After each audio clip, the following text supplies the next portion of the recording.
The use of glass as an artistic medium dates back to ancient Egypt. Despite the obvious fragility of glass sculptures, this art form has an enduring appeal. The transparency of glass often has a ghost-like quality. They're tangible works of art that are skillfully crafted. With this glass sculpture of a horse, the artist's two passions come together: art and horsemanship. The artist takes inspiration from her horse, observing the swell of his muscles as he romps, in order to create the same sense of movement in glass.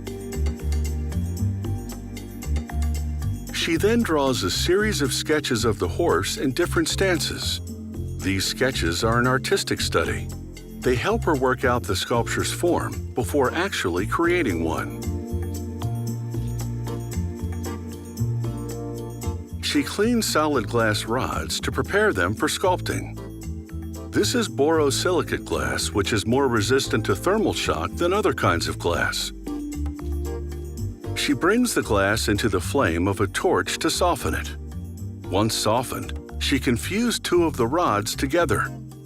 Then, using tweezers and flat knife-like tools, she sculpts the glass into the shape of the horse's hips and legs. She works quickly so the glass doesn't have a chance to cool and fracture.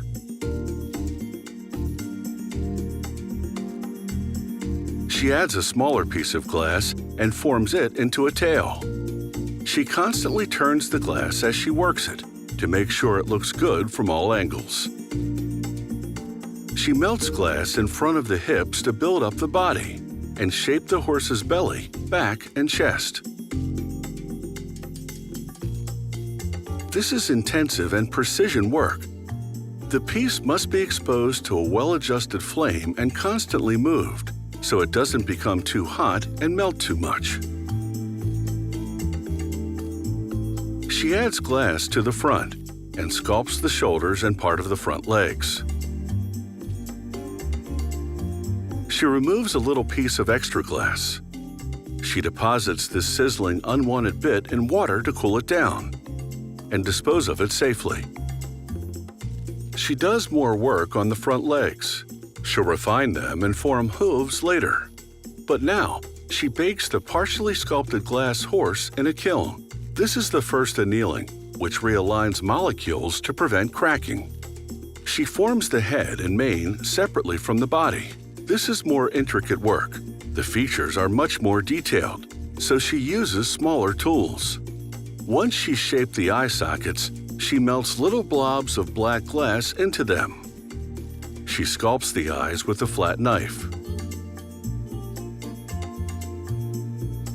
She carves creases above them to create an eyelid effect. She adds glass for the ears.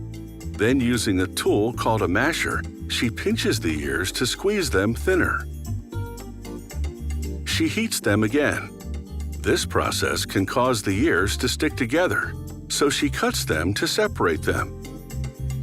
She curls the ears using tweezers and tweaks their position on the horse's head.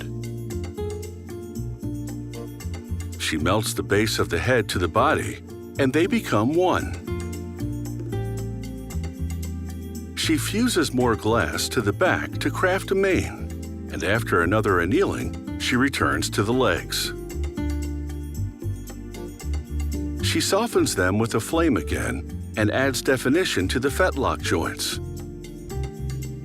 She cuts the tips to create a more level surface.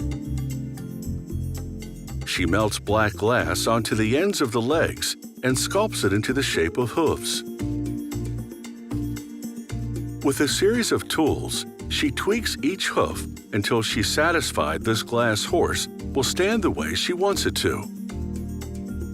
After another annealing, she shines a polarized light through the sculpture and examines it for stresses that could compromise its structure. Finding none, this galloping work of glass art is complete.